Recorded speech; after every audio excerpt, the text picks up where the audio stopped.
Happy birthday to you this morning. If it's your birthday, why not? Good morning, everybody. Welcome to Sunrise Daily today. I'm Chamberlain. What's up? It's the power of Fridays. That's what Fridays can do to you. Good morning and welcome. Yes. Indeed. Happy celebrations to you. Whatever it is you're celebrating today can't always be bad news, can it? Of course not. So thank you for staying with us. I'm Mao Yusuf. Well, somebody's certainly in their elements this morning. It's good to know. Share the love. Good morning and welcome. I am Bukola Koka. Just in case you are the one Chamberlain is sending it to, I wish you a happy birthday as well. Amaya Makinde, today is August 18, and you are welcome to the program. I'm Ayo Makinde. Well, while you are celebrating your birthday, some people are not particularly having fun in Kano State, and you know it's a concern that many parents have had. There is going to be increment in everything. You know, that time of the year, or that time of the quarter when parents it is the time of the year. Palpitations. You just have to start preparing for it from January. But there is no way anything you prepared for in January could have prepared you for what is happening right now, especially in terms of school fees, which concern the Kano State government has shared, and consequently mandating the suspension of school fees increase for private schools operating in Kano State. The schools are also expected to renew their operating licenses in line with the governor's policy on quality education in the state. Well, is this laudable? Most certainly. But then, how significantly that will affect everything else? We have to commend the fact that at least the governor or the government is thinking in that direction to ensure that not only do we keep children in school and consequently not increase the number of out-of-school children, be it in private or public schools. The interesting thing here and how this is going to go is how will this affect the quality of education, the general lifestyles of the people, because I would expect that the increment in school fees is something that anyone would guess, hey, it's just going to happen anyway, something that everyone suspected would happen. And even though the government, as you rightly pointed out, Bukola said, it is something that is on the interim. For how long? How long is this interim going to be? It is a cause for concern, no doubt. Is government going to give some kind of palliative to the schools as well to ensure that, I mean, out of the 5 billion naira that they are getting, each state is getting, they're getting something from it. And Bukola, you remember we spoke yesterday about the fact that the monthly allocation to states have increased. Absolutely. To that increase, this 5 billion naira that is being proposed now, how much of that will any of that go into the schools, to help any of the schools, remain in business and stay afloat as well as possible? Because the quality of education is one thing that we shouldn't in any way, manner, shape or form compromise. How will this affect anything? Kudos to the government, however, don't forget you call them private schools. That means they are private sector practitioners. So how will this affect everything else down the line? I guess one way to see. Yeah, very, very instructive there, Ayo. Well, to pick up from the point that, one must commend the state government for being responsive, for being sensitive to the needs of the people, particularly, parents who have to bear the burden, of paying school fees at this material point in time. But you must also ask how this will impact on, the quality of service that will be delivered in those schools. How will it impact on the morale, of workers in those institutions? That's also very, very important, because the realities they are facing, is just the same as, that being faced by every other Nigerian across the board. When you visit all your usual retailers, you always meet with that surprise. Everything, every service, every product is, gaining in cost, that you have to pay for it. So what alternatives are available to parents in that state, i.e. the public institutions? So have fees been slashed, or is there free education in public institutions in Kano State? Those alternatives must be made available to them as well, because the government must also be sensitive to the needs of the workers in the private education institutions in Kano State. Yeah. It's a good thing to note that it's temporary. It's not a permanent, but there should be a time frame for it, because everything that the cost of operation, the goods that they require, they're buying it at high faluting costs, across the state and across, in fact, the states of the federation, not just Kano State. Everyone is faced with this harsh reality at this point in time. Add to that, whether or not the state government is still going to continue to collect the rates and the levies and fees that the schools must pay. For instance, in a good number of states, they pay for the billboards, advertising, costs that they have to pay. Are they going to pay for that? And while we're expecting that they're going to renew their operating licenses, are they still going to pay for that? If all of that is still going to happen... Oh, definitely. They must pay for their... If all of those for the renewal of their licenses, happen, but will there be a rebate? Will there be a consideration that will be seen in reduction? Absolutely. So while all of that is good, the initiative is most certainly commended. Dear Kano State government and dear state governments across the nation, doing everything you can to make sure that the states in which you operate remain peaceful and all. Please also factor in that maybe there are some costs need to be suspended in the interim. Guys? Well, while you guys were having the conversation, a Yoruba proverb came to my mind. At some point, I was like, hey, now you're hitting the nail on the head. Well, that's the only way I can translate it. Now you're talking. Because when Buki first of all said, let's commend the state government, I ain't commending the state government. Yeah, it might mean well, but certainly that cannot be the way to go about it. Because if you say that there is government schools and private schools, that you must find a way to know how to, manage the balance. There is a model, there is a template through which or by which private schools operate. Did the state government ever regulate the fees that private schools charge? So since when did they start telling them when to increase and when not to increase? You didn't even say, oh, you cannot increase beyond a certain price band. I mean, I don't own a school. I don't own a school in Kano. So I have no interest in making a case for the owners or the proprietors of schools in Kano. But it doesn't sit well with me that, private business owners, are they regulating any other parts? Are they telling people who sell tomatoes and foodstuff in the market that, oh, you cannot increase your... Have they been able to do that? So why do they think that they now have a right to tell private school owners, whether or not they can increase their school fees? You're not even having a conversation with them as to, if you're going to do so, given the current circumstances, let us look within this band. It should not be more than this particular percentage. Because for me, I listened to the commissioner there, and he was reeling out what the state laws say about what schools must comply with if they're going to raise school fees, and they must have a conversation with the parents of the students in their schools, etc. But he's now even saying, you know what, we are saying suspend all of that and don't even increase at all. According to which law, sir?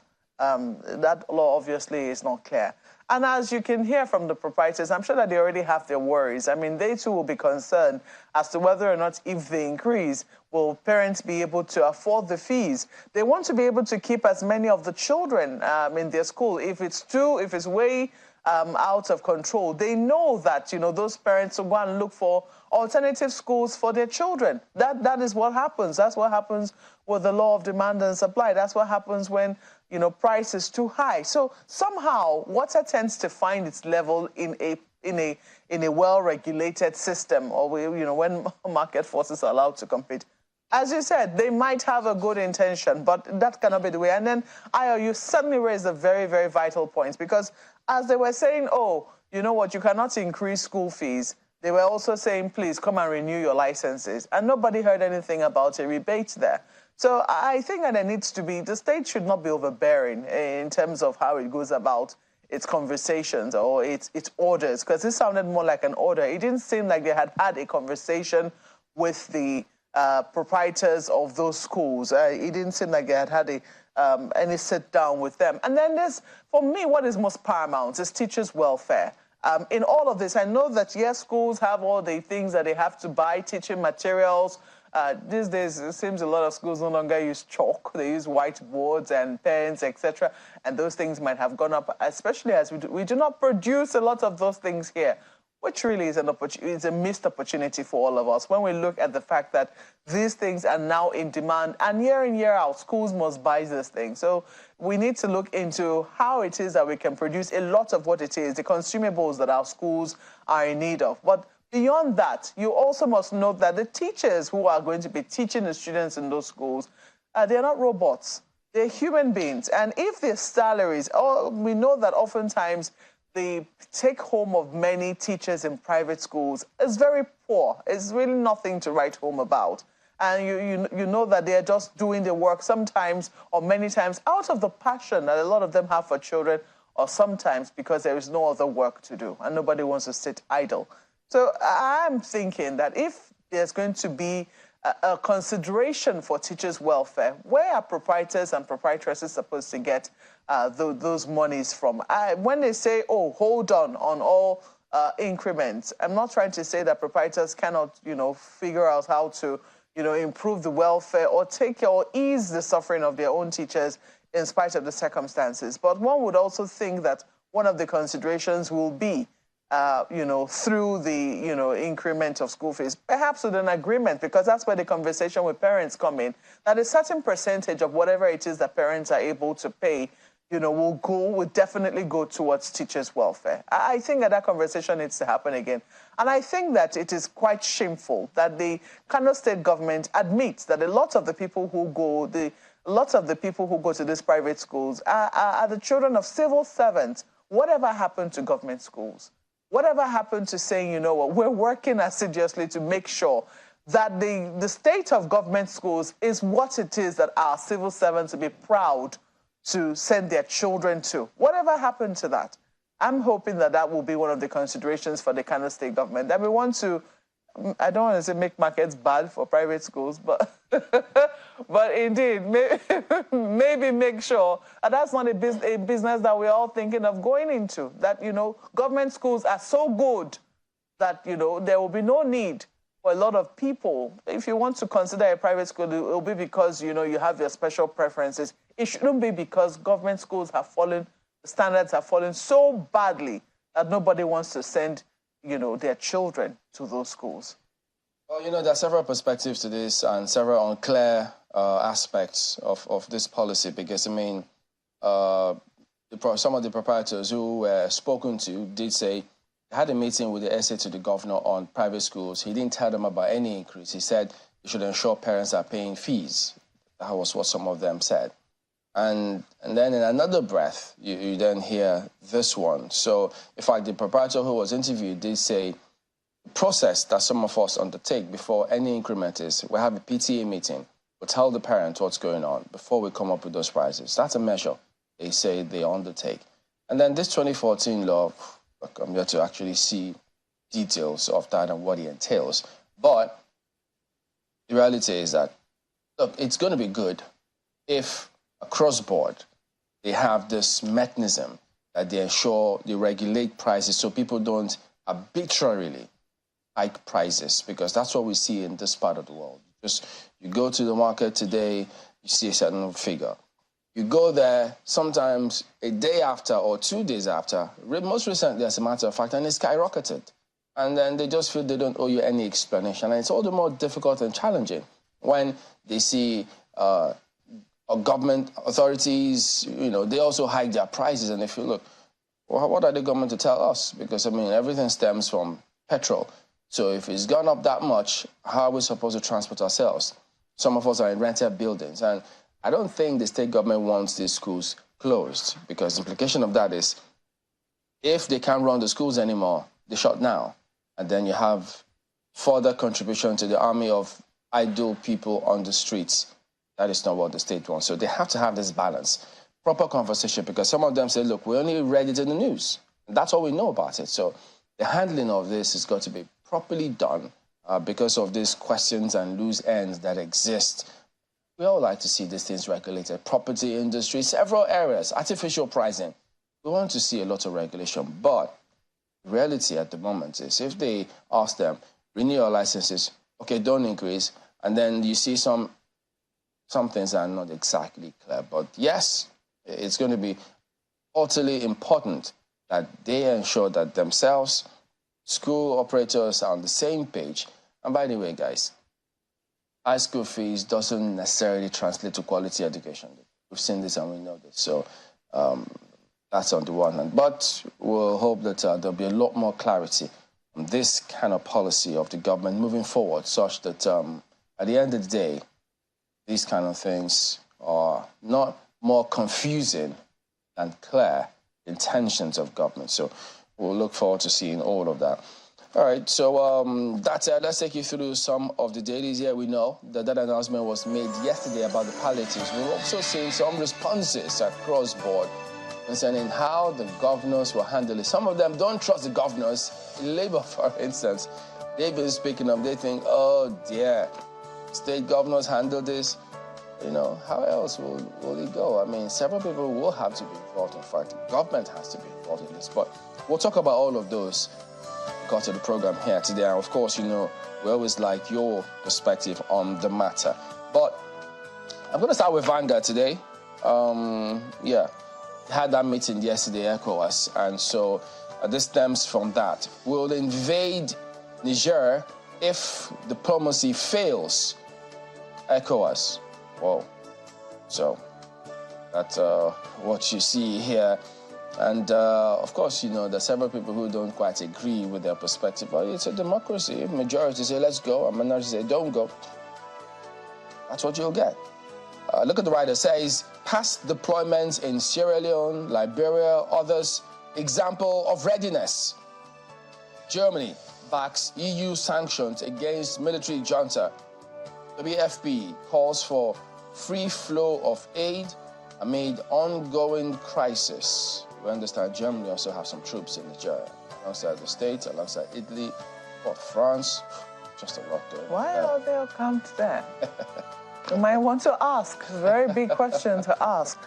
Oh dear! But it's a very interesting scenario in Niger, and I think that whatever it is that ECOWAS decides, however it is that they decide to go about it, will certainly set a template for what happens in other countries. Because if you look at what has happened with Burkina Faso, with Mali, with all the other states that have carried out coups, you have to ask, the conversations that have been happening, the talks, the negotiations that have been happening, what have they yielded? So have they been deterring enough for other countries not to do it? Food for thought, I reckon. So, but look at what's at the bottom strip of the paper. Subsidy removal. FG shocked over high food transportation costs. They're shocked. Yeah. So, wait, you're shocked that they're shocked? Okay. You see how that's working? Oh, boy. All right. So lots of shocks all over the place this morning. People say that our leaders are far removed from reality sometimes. you just cannot help but, you know, I mean, you're shocked. But, you know, what's shocking them? I think we'll have to read this. Let's see which of the FG, who spoke here. Because didn't the president speak to us the other day in that speech, which came through, trying to look at the date now, July 31st, 7:30 p.m., where he spoke about, yes, we know there are some pains. We know you had to bear the birth pangs, the pains out there, but bear with us. We will do something.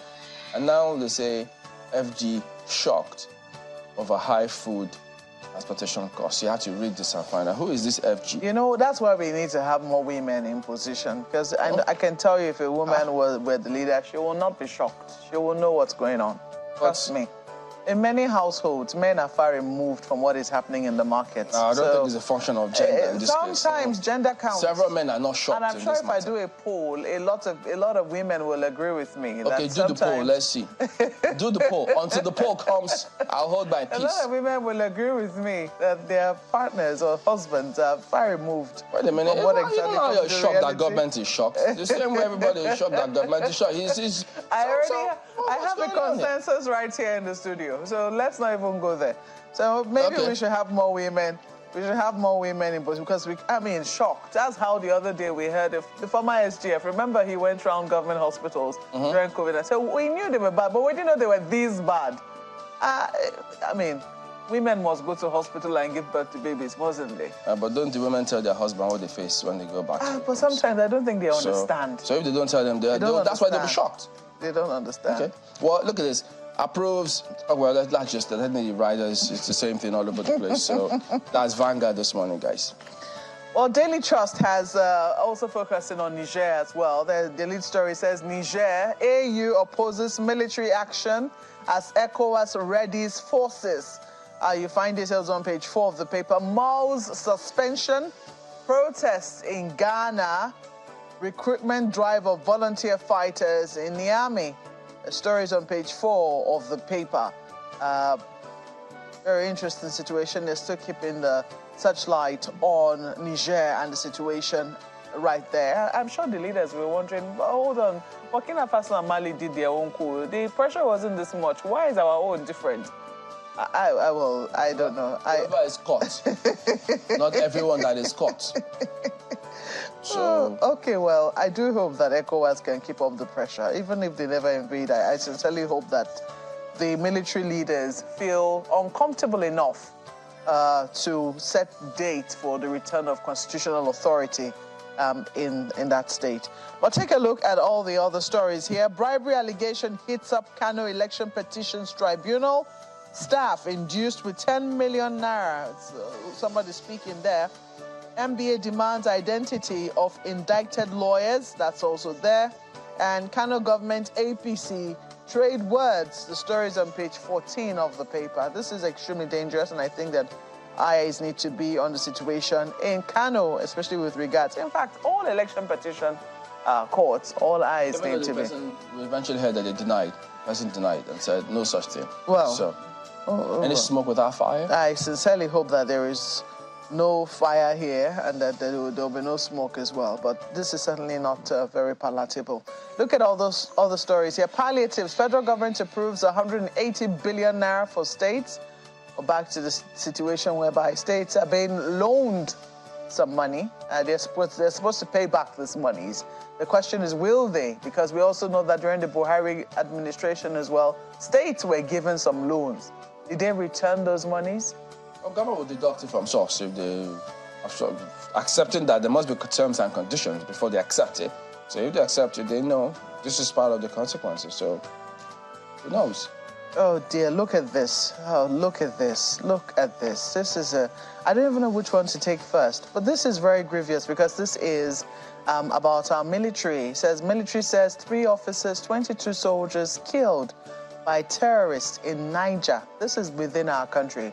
This is not Niger. This is Niger State. Page 23 is where you'll find details. Nigeria complex, but not too difficult to manage, as according to Tinubu. Take a look at this one. See what I'm saying? Abuja housewife bursts into tears as barrow pusher escapes with her foodstuff. Yeah.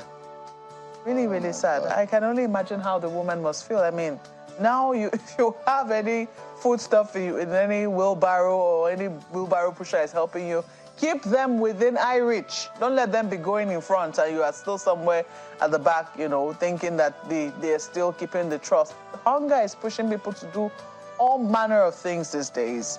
So please just be careful. This is really very sad. I mean, how do you explain this to your a partner if she has one? What if she's a single mom? Well, let's leave it there for Daily Trust. Really sad. So many sad stories. That's why it's instructive, you know, to keep our head above water. This is not chairing anyway, but important to bring it to your notice as well. This lead story on the front page of Leadership newspaper, this is how it's captioned: smuggling operational costs threaten rice production in North. It's a page 4 read, but let's run through the infographics for you. 188 million naira, a firm in Adamawa, Shamad Concept, lost 188 million naira worth of rice. And then the next one right under that one says 40%. According to rice millers in Taraba, their activities have dropped. And the same goes for the other states, where, according to this infographic, the price of a bag has jumped from 12,000 naira to 37,000 naira per bag. And this is moderate. This is really, really, on the average, considering how much it is sold in other markets across the state. And the one under that says rice production in Kwara State dropped from 60,000 metric tons in 2020 to 25,000 metric tons in 2022. And of course, the impasse at the borders with Niger is also contributing to this as well. I recall the other day we read a mail from one of our esteemed viewers where they said that, a truckload of onions was murdered at the borders, and in fact, the product had begun to perish. That's really sad. But that's the reality on our hands. Let's go above the nameplates to see what seems to be hope on the horizon. Rising food prices, FGOK's 185 billion naira for states, FCT to buy grains.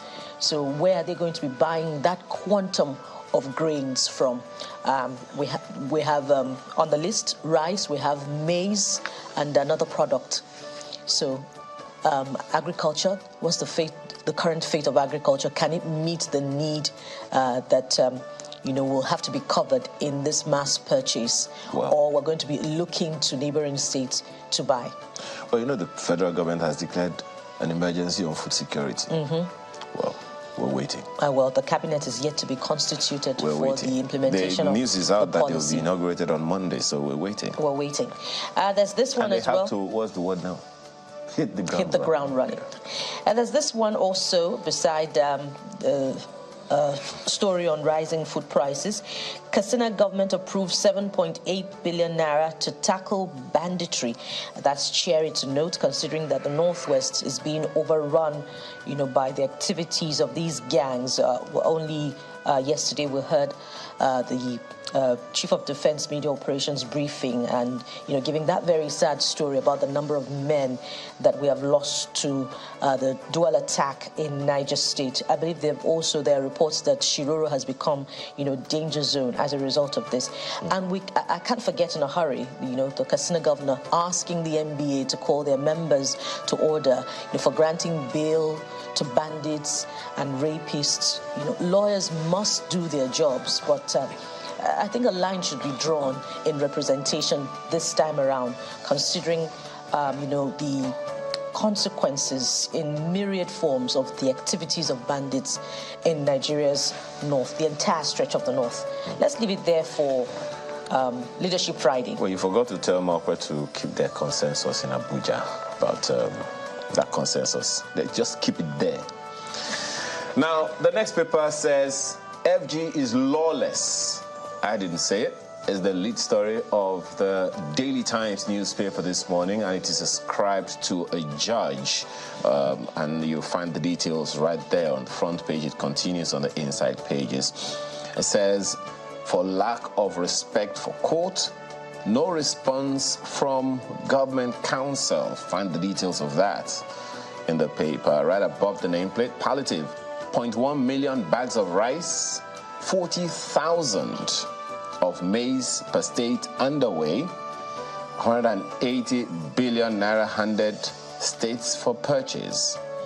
Well, does that in any way answer some of your questions? No, there's still so many questions. Well, because there is no one to ask. The administration of this palliative. There is no one to ask those questions yet, so calm down, okay? We're waiting. But the sad story that we highlighted the other time about the loss of 22 soldiers, others, to terrorists in Niger by military authorities is also on the front page. Vow tit for tat. I'm so concerned right now about the families of the deceased. I'm so concerned about it. Yes, they knew that these things will happen, but it's never a good news to hear. I'm so concerned about them. Okay, right beside the picture, experts set agenda for new minister amid distress. Former envoy Brace Soludo over treatment of PWDs. Find the details of that on the inside pages of the Daily Times newspaper. That's the paper today. All right, Nigerian Tribune is the next one we've got for you here. Palliatives. States get 5 billion naira each, 185 trucks of rice. And then you see the writers say, NEC constitutes ad hoc committee to dialogue with Labour, laments dwindling foreign investment inflow. You know, much as we don't encourage people to rely or fly with a headline, just, you know, try and read the body of the story, understand the context. But at the same time, I mean, if you look at this, because this is part of what the story is, if they're lamenting dwindling foreign investment flow, there'll be several questions. I don't understand why they will lament. What are they lamenting about? In the first instance, I mean, this is what happens if you play politics with everything. If you play politics with data, if you play politics with getting the right people who will run or administer certain things in different areas. This is what happens if you don't ensure you have a proper business environment, because look, investors, they will look at those figures. They don't look at your politics, contrary to what many people think. They look at your judiciary. Can they get justice in the event of an arbitration? They look at several scenarios. So why would they tell us? Why would they be lamenting? I mean, it's almost as clear as daylight that, look, these are direct consequences of some of these actions. When you highlight some of this, in fact, when you present data to some of them, they argue, say, no, this data is not reliable. What is your own data? They can't show you. So then you lament foreign investment flow, lack of it. Then ensure that your local investors who are there, do something about those local investors. Don't strangulate them with all sorts of stuff. I mean, go to the streets almost everywhere these days. Abuja, for instance, you see different people chasing cars and harassing cars. Where is this tax? Where is this levy? Is this Banana Republic? What's going on here? Then you get to Lagos, they could clobber you if you're not careful. They demand certain things.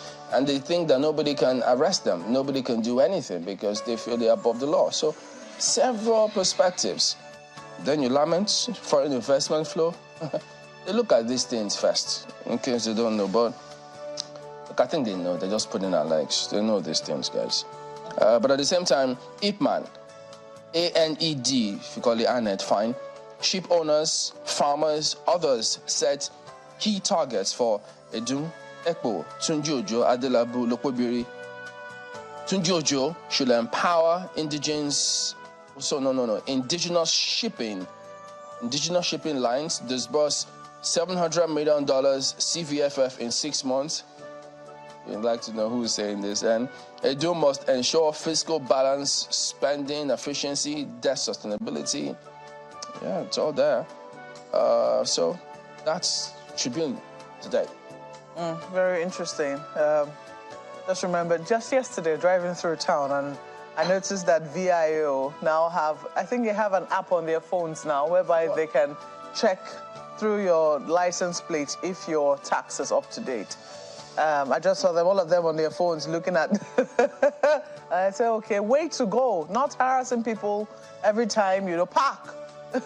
Even when some of them still harass. I think every other person should do something about that. Yeah, they should do something about that. Know whether people have paid their, especially if you're going to be stopping cars on the road, at least be able to check those cars. There's a reason why we have number plates. There's a reason why things have been electronic. Not only cars that they think this car looks good, this car can pay this thing. Yes, but there if your car is posh looking and you have not paid VIO what you're supposed to pay, you have not paid your vehicle clearance tax or whatever it is you're supposed to pay. And I know a lot of government cars don't do that, Do they check those cars? They should check them. That would be the day. They don't check those cars. They should check them, then I'll know that they're doing their work. And they stop a government car. How many VIO have you seen on the road? VIO, that's over to you now. Can you stop a government car? Can you stop those big SUVs tinted from top to bottom? Do you stop them as well? I'm sure they'll answer that. Even stop they certainly will have. They will have their response to you. They know they can harass. Well, The Guardian is the paper I'm looking at for you. And Ayo, I get your message. I know you go to the market, okay? So someone like you cannot be shocked. Maybe you should talk to your compatriots. Maybe they too should go to the market as well and stop being shocked. Is that your government? Oh, dear. I didn't know that bit. Because it's government that said they were shocked. Thank you for so he is now. For misinterpreting what it is that I'm saying. Breaking news for me. Chamberlain, broken. Go to the market. Learn to go to the... I will take you on one of my trips to the market. I will take you. Wait, who says I don't? Personally, I will take you. Ask me the price of alligator pepper. The Guardian right is what ask I'm me. Ask me. Of all the things, alligator pepper. Who is it in that? The Guardian is where I'm going to right now. And take a look at what they have on the front page. Multiple, they say, reign of yesterday's men. Does this strike a, I don't know, does this strike a chord with you? Reign of yesterday's men. I know that somebody has said that before. He's back to his day job now. Multiple ex-governors turned godfathers on settled governance in states. And you can see the pictures right there of the godfathers, of the godfathers and their godsons. The story is on page 4 and 5 for you. You have a number of other stories right here. ECOWAS defense chiefs declare readiness to invade Niger. That story is on page 6. Lobbyists storm APC secretariat, beg Ganduje for appointments. That's right there on page 3. And a number of stories at the bottom here. Naira gains about 15% as dealers dump dollar, count losses. Okay. Dump dollar. Page 16 is where you get the details. Okay, I'm not very dumping it. But this is some good news, something to celebrate. Relief as AIU clears admission to participate at World Championships. So she's in the clear. She did say she was going to be vindicated, and she has been. I sincerely hope that this sort of scenario doesn't arise again. We'll leave it there for the Guardian newspapers. Telegraph, I believe we still have New Telegraph available. It toes the same path pretty much as the other papers this morning with its big story. States FCT to get 5 billion naira each as FG releases 180 billion naira grants loans. And there are just two riders, 52% as grant, 48% loan to be repaid within 20 months. Of course, we saw the Governor of Borno State making that clarification yesterday. And we also hear that only 2 billion naira has been released out of the 5 billion naira intervention fund. Paul asked the question, the one that they got before, have they paid back? Back. Chamberlain also quipped about DFS. As I just enjoy calling it DFS, deduct from source. Has that happened? What was the balance? I think we need to double check and we need to know which one exactly you're talking about. Exactly. So okay, there are quite a number of other stories that will interest you this morning, particularly the ones underneath the nameplates. Listen to this. DHQ 3 officers, 22 soldiers killed in Niger, but that's not the big one. The other one is Imo Guba, INEC to request for 2,300 soldiers. It's an election. It's not a war. And where were these soldiers at the critical times they were needed? In the northwest and north central part of the country. I can't help but ask that question. And just beside that one, on ending security challenges in Nigeria, disheartening, as ascribed to the presidential candidate of the Labour Party. You know, there are quite a number of other stories for you, but I'll leave you to do the search and pick this morning on the front page of New Telegraph. Well, I can't, do away with celebrating that story that you missed out of admission being cleared. Disciplinary committee clears to be admission for World Athletics Championship. It's very, very exciting news for me. Nigeria News Direct has this one on its front page. Palliatives. Subsidy Palliatives. FG approves 5 billion naira grant for states. FCT. Stories on page 22. The writers tell us pretty much the same thing that we had before. But this one, the hardship of today will birth a better tomorrow. Tinubu encourages Nigerians. Okay, that's the lead of the paper this morning, and right above the nameplate, local content. NCDMB ES hops on structured capacity building to develop in-country capacity. That's the second one right there. And so many other stories, including this one. You must take that story right beside the big one. Which one is that? Oh, the one from sex allegation. Yeah. Unical suspends Dean of Law. Well, is that the? I understand that this is not the last time. Well, he's innocent until proven guilty. Well, yes. But the messages on the placards, borne by the female law students in Unical were so disheartening, so disheartening to look at. It speaks a lot to what may have been going on in the background. What we also hear is that this is not the first time that this particular individual would be accused and given this same kind of suspension and all. Does he have some more people in his pockets who can't discipline him as they should?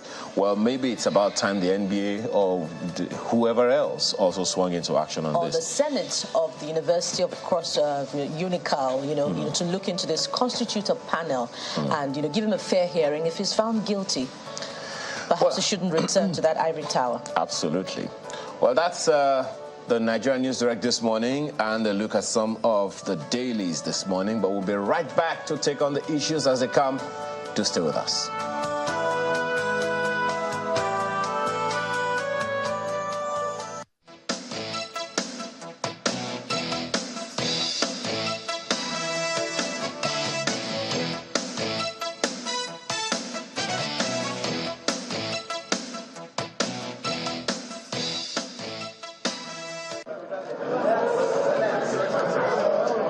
It's the third National Economic Council meeting since the commencement of the present administration, and governors from across the Federation and other stakeholders are in attendance.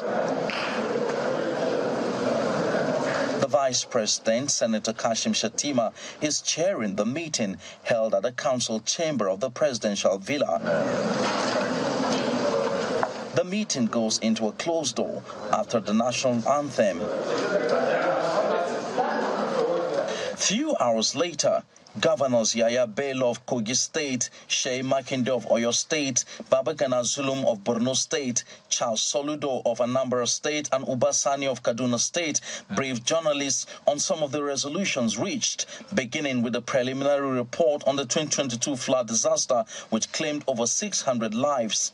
Only 16 out of the total number of affected states forwarded their submission to NEC Secretariat to date, as expected. About 15 others were yet to do so. There is therefore the need to expedite the release of funds to affected states as recommended by the designated committee constituted by the federal government to that effect. This will go a long way in addressing the needs of the victims as well as offset debts incurred by some states to some citizens. Some vital resolutions were also reached by the Council to address the difficulties faced by Nigerians in the aftermath of subsidy removal. The federal government of Nigeria has released 5 trucks of rice to each state last week. Furthermore, in order to cushion the effect of food shortages across the country, the federal government has approved the sum of 5 billion naira to be given to each state for the procurement of 100,000 bags of rice, 40,000 bags of maize, and fertilizers. 52% of this money is given to states as grants, while 48% of the 5 billion naira is to be paid back on an installment basis within a period of 2 years, 20 months to the CBN by the states and the local government areas in Nigeria. Clarification here is again, 5 billion was actually approved, but until this moment, only 2 billion have been given to the states. A committee was also set up to interface with organized labor over the fuel subsidy removal. The committee is chaired by the governor of Anambra State, Professor Charles Soludo. The National Economic Council also noted with concern the impact of the crisis in Niger, especially on food security in frontline states, and directed that the National Emergency Management Agency, NEMA, expedite action on the distribution of food to those who are mostly affected. From the Presidential Villa, Abuja, Empress Simon, Channels Television News.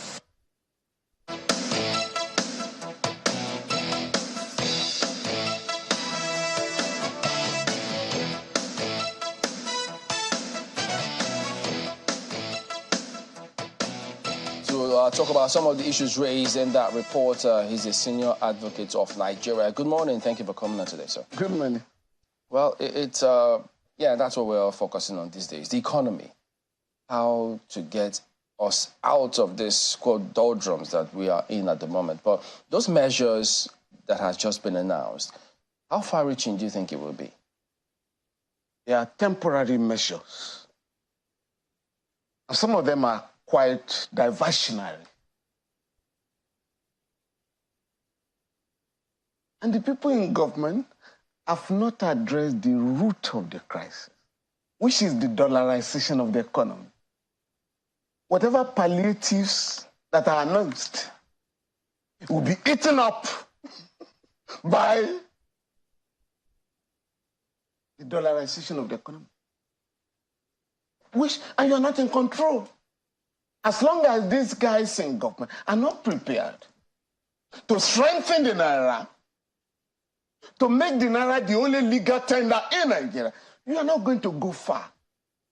And, I mean, speaking from a legal perspective, I've had to sue the Central Bank of Nigeria, the Federal High Court, because Section 16 of the Central Bank Act provides, or has imposed a duty on the Central Bank to fix and determine the rate of the Naira vis-a-vis other currency. So there is no provision for floating the Naira. No, there's no provision. It's illegal. To say, oh, the value of the Naira will be determined by market forces. That is not there in the law. It's not an economic principle that they're adopting? No. Section 20 of the Central Bank Act provides that the only legal tender in Nigeria shall be, Section 20, subsection 1, the currency notes issued by the Central Bank, only the Naira. Section 20, subsection 5 provides anybody who spends any other currency in Nigeria without the approval of the Central Bank has committed an offense and shall be prosecuted. The penalty is 6 months imprisonment. So you ask yourself, why does a government, a Nigerian government, allow properties to be sold in dollars, rents to be collected in dollars, some school fees to be paid in dollars, and everybody looking for dollars? You want to go to Mecca and Jerusalem, even to pray weekly in Mecca, you look for dollars. Everybody attending conferences abroad, you look for dollars. Estaco. So there's so much pressure on the dollar. All manners of goods.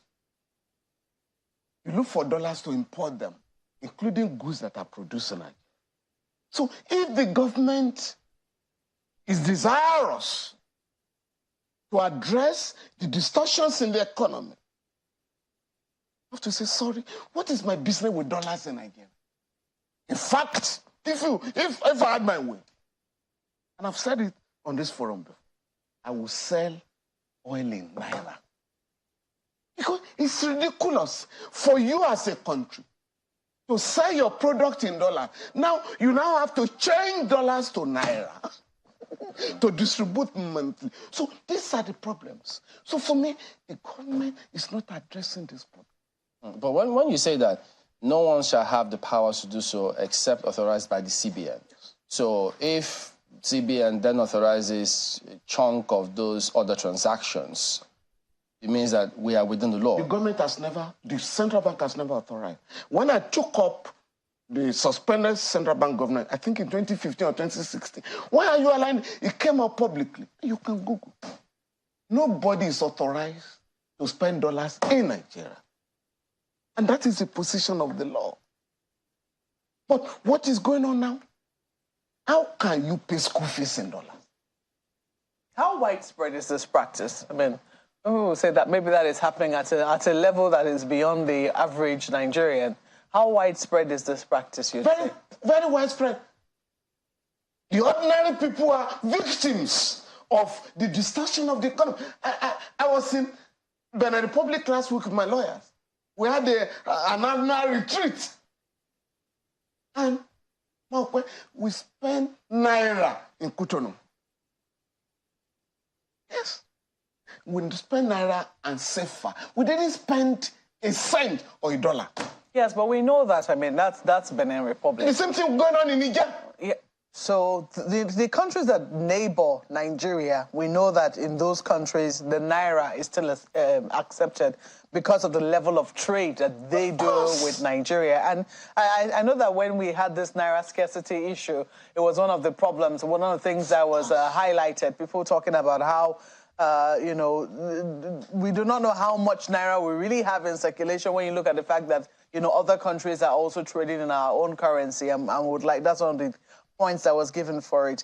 But in terms of, you know, when you say the dollarization of the economy, isn't that happening at a level that is beyond the average Nigerian? And isn't this as an effect of the fact that we're not really producing much and we rely heavily on importation? No. You know what these guys say? I mean, the central bank says, we want to float the naira.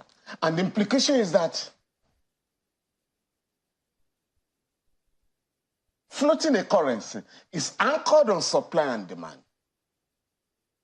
We do not supply dollars because the only product that really earns dollar is oil.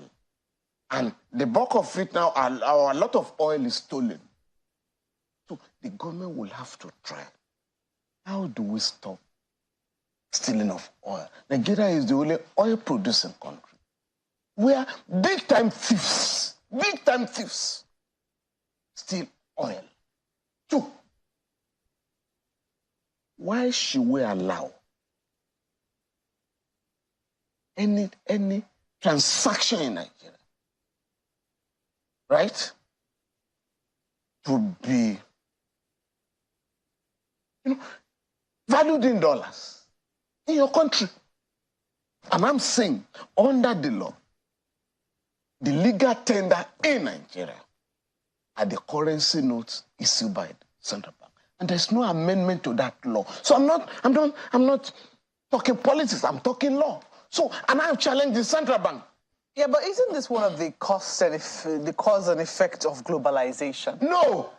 Some people argue that that's what these guys who are talking of globalization are controlling their own economy. Every day. They ask you here, oh, trade liberalization, allow everything to come in. But China and US, United States of America, are fighting every day over what should come to our country and what should not be allowed.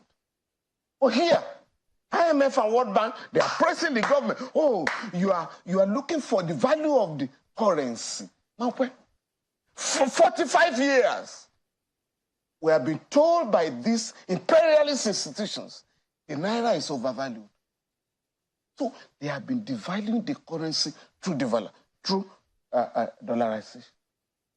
So the Bank of America recently said the naira is now undervalued. But the guys in the central bank are still devaluing the currency. The naira is looking for its value. I beg your pardon. When I was an undergraduate, the exchange rate was 60 kobo to a dollar. Today, it is about 1,000 naira to a dollar. Except we are told the central bank has now looked for $3 billion. Is it the business of the central bank NNPC to run the central bank? Yeah, but Mr. Falana, can we really say that floating the naira is tantamount to dollarization? Because, for sure. But many will say floating the naira means that, yes, the value of the currency will be determined by forces of demand, supply, interest rates, inflation, and it's not just against the dollar. It's against any convertible currency, the pounds, the rand, whichever one, not just against the dollar. Tambale, I didn't write the Central Bank Act, but Section 16 says it shall be the duty of the central bank to fix the exchange rate of the naira vis-a-vis other currency, not market forces. You know, it's like this. It's like what they were telling us. When they say, the price of fuel shall be determined by market force. So it's not possible.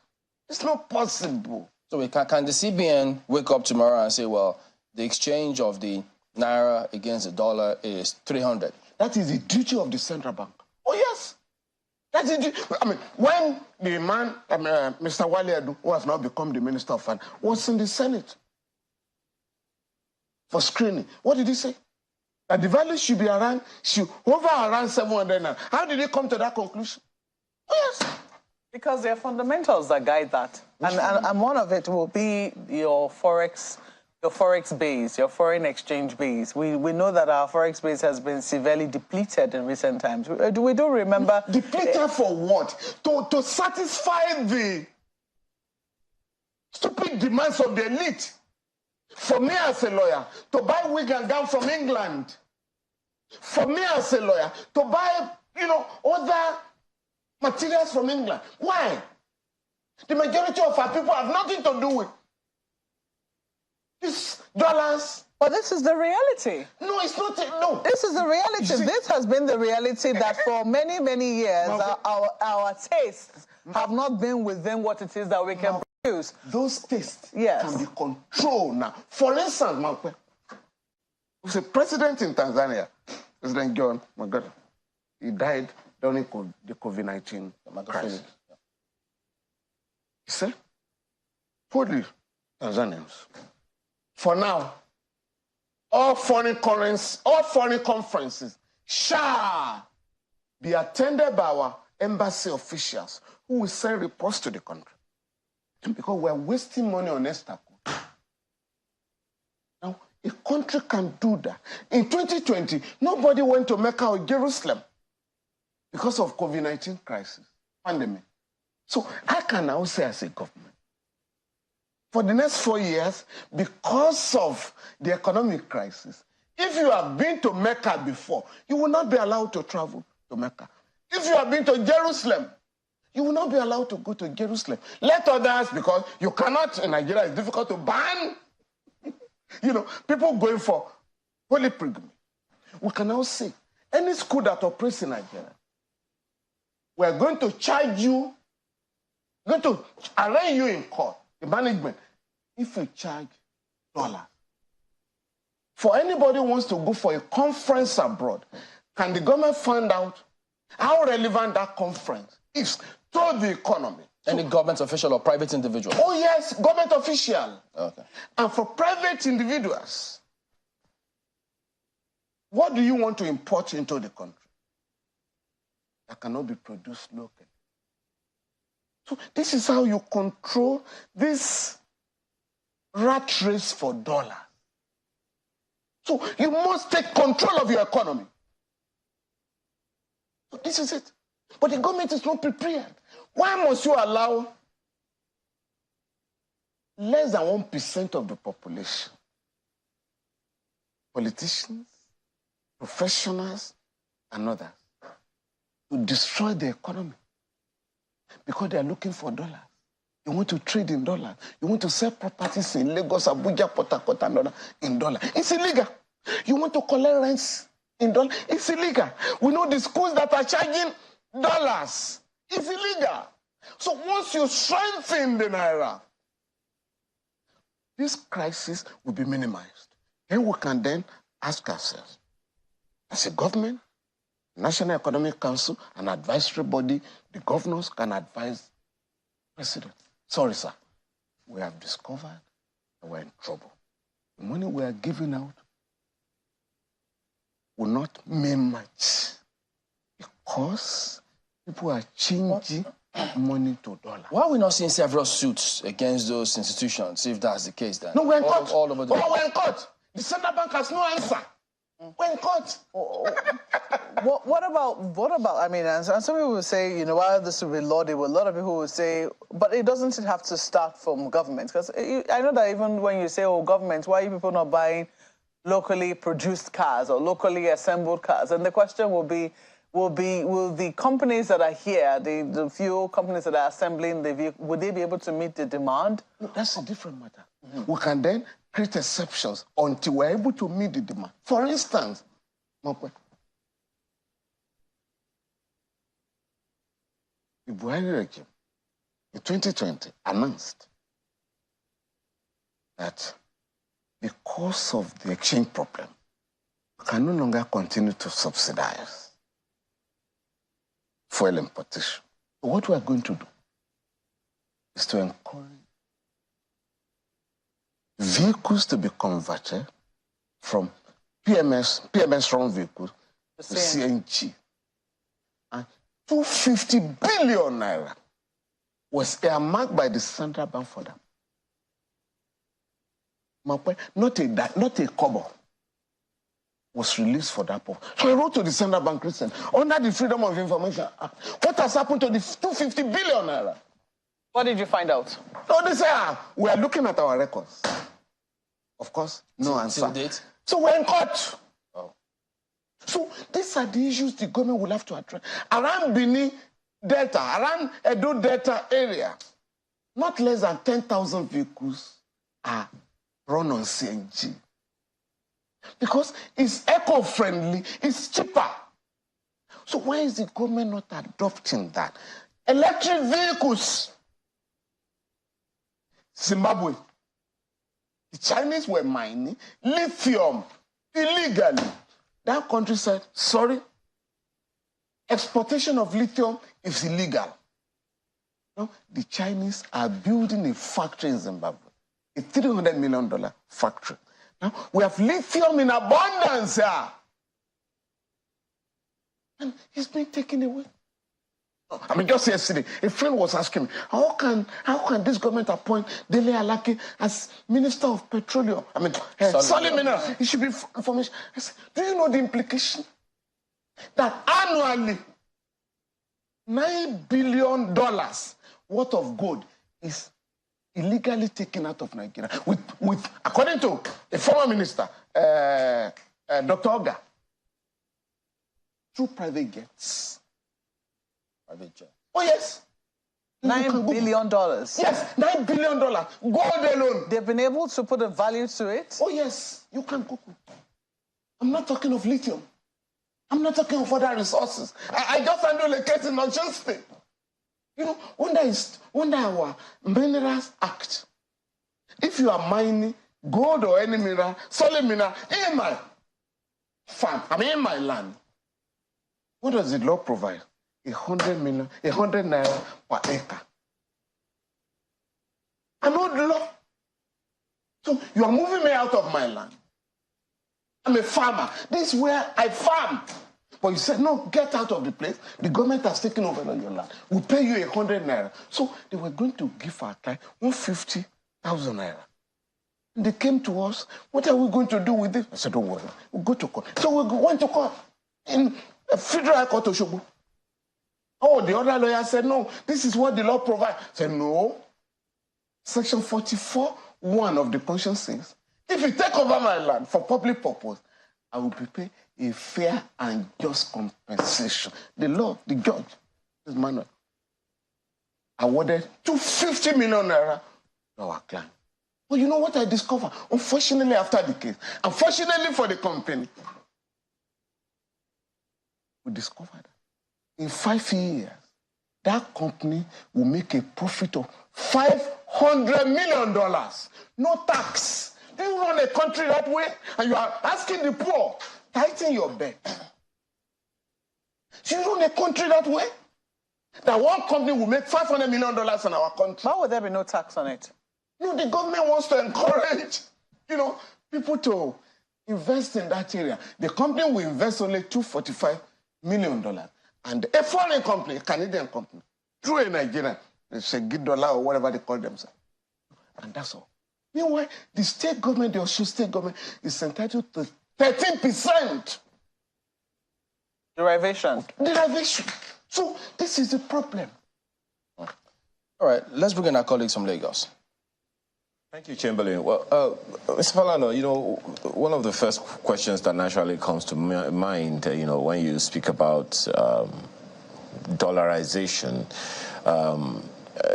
and you talked about the fact that people generally seem to prefer imported things. It's not something that is new.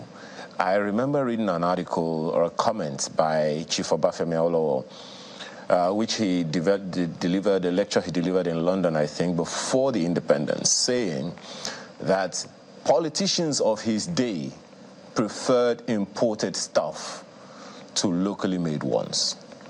Now, we are still talking about the same thing now, more than 60 years after independence of the Federal Republic of Nigeria. So I'm wondering, is there a way that you think we can navigate that situation so that we don't have that same situation on our hands in another 10 years from now, a situation where we tend to prefer imported stuff to locally made ones?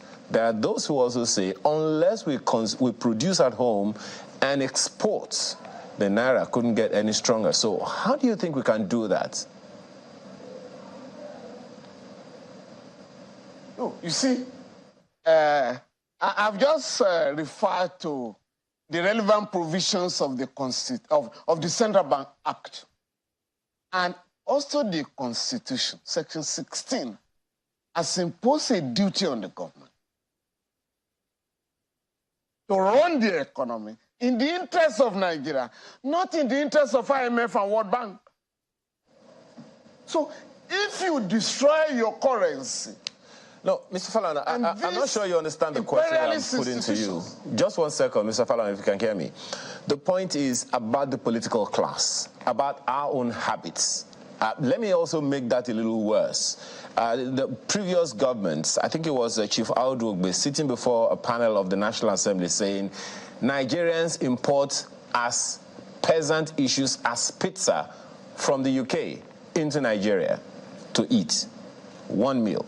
So in that way, how do we discourage importation and prefer locally made stuff so we can strengthen the Nigerian currency? The government is under a legal obligation to control the economy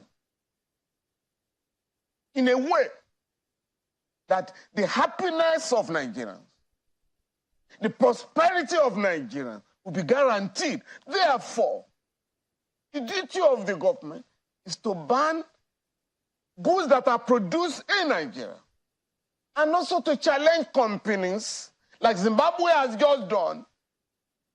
If you want to take lithium out of this country, set up a factory in Nigeria. If you want to sell handsets in Nigeria, set up a company in Nigeria to produce handsets. So unless you are ready to do that, we produce food, particularly fruits that are wasted. We can now say we are producing cocoa.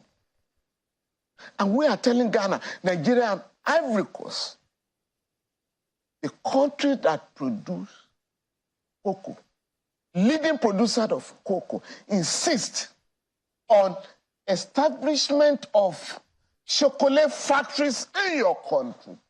And if these foreign countries and companies are not willing to do that, simply on your own, set up factories to produce chocolate and export.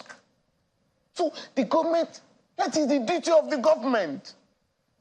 No, I mean, when a minister goes to the National Assembly, oh, these are the problems. So when you go to the Federal Executive Council, what do you discuss? Governors gather in Abuja to say, oh, we want to distribute money. How is the money generated? So essentially, Mr. After Falano, distributing 5 billion naira.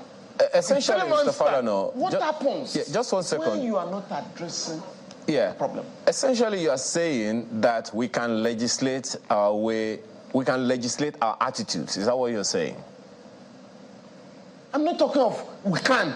We are required to do that. To legislate to say to legislate our we shall appetites. no longer export cocoa beans. We shall now establish factories that will produce chocolate. Factories that will produce tea. So, and this is what some countries are doing. Again, let me tell you something. Kenya recently went to Saudi Arabia. We are sorry. We are spending $500 million to import fuel into the country. We can no longer afford it. Can you please assist us? Okay, what do you want? We want to pay shillings for the importation of fuel. Okay, no problem. You pay shillings, and we shall use the shillings to import goods from your country to Saudi Arabia. And we have suggested to Nigeria, we have a closer relationship because of religion. So talk to the Saudis. We are having problem raising dollars to import fuel because our refineries are comatose. What can you do for us? In the interim, two, there are in Nigeria today. And the government has a duty to help, to fast-track the process of fixing our refineries. And then we have invested in the Dangote refinery, which was commissioned last year. But what has happened to that refinery?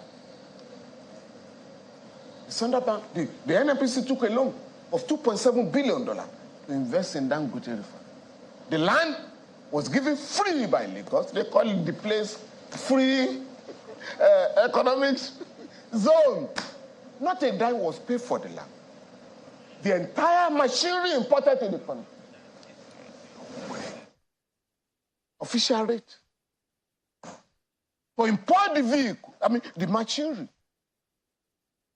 Duty free. And then we are told, oh, your contribution to this refinery is 20%. Who quantified our contribution? So these are the issues this government will have to address. There's a body they call AMCON. Even EFCC.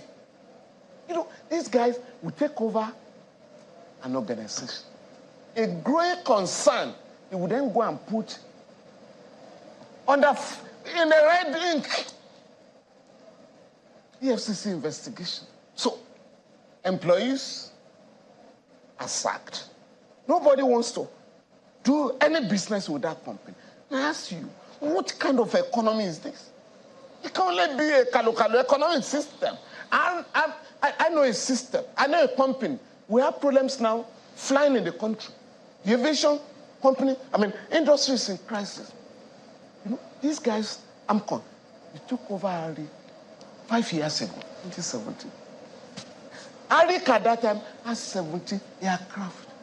Some banks had an arrangement with Arik. Oh, you are owing us? Okay. At the counter, passengers who pay to us will deduct our share of whatever they pay. We'll give you the rest to run the airline. AMCON took over. Appointed a senior advocate who has no other than traveling through the air. He had never had any experience with running an airline. So he said, you be our receiver man. The man knew he was running the place at Grant. He said, no, I'm resigning. So they appointed somebody. No court order. The man took over. So they decided to take loans. Decided to destroy the company. 2 aircraft were cannibalized. One valued at $37 million. Another one, $42 million, were cannibalized and sold by a government, a legitimate government. Today, we now discovered Arik that 17 aircraft now has only 2. So we wrote a petition to the SEC.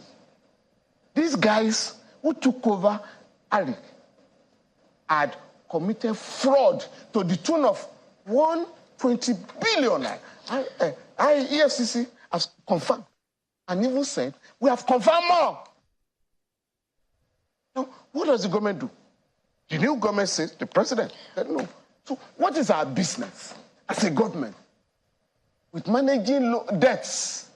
The banks are rich enough to sue those who are owing them. Well, Mr. Falana, Mr. Falana, the government has decided, the president has decided, we are going to abolish.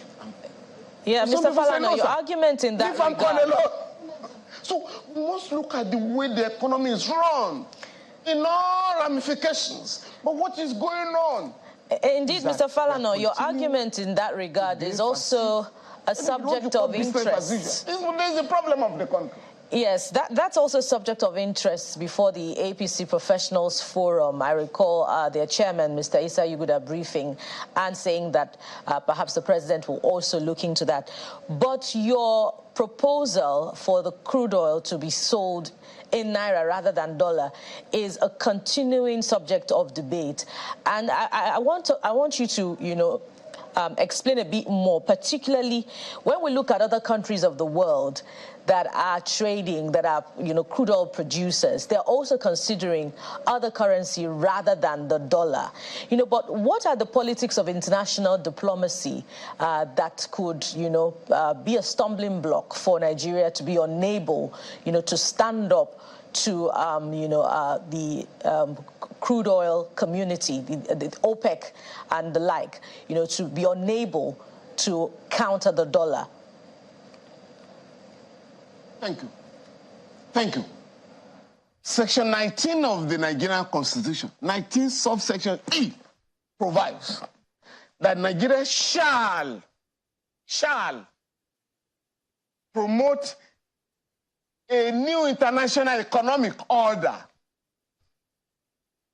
Article 21 of the African Charter on Human and People's Rights Act provides that the economy of Nigeria, the resources of Nigeria, shall be mined, shall be exploited in the interest of the Nigerian people.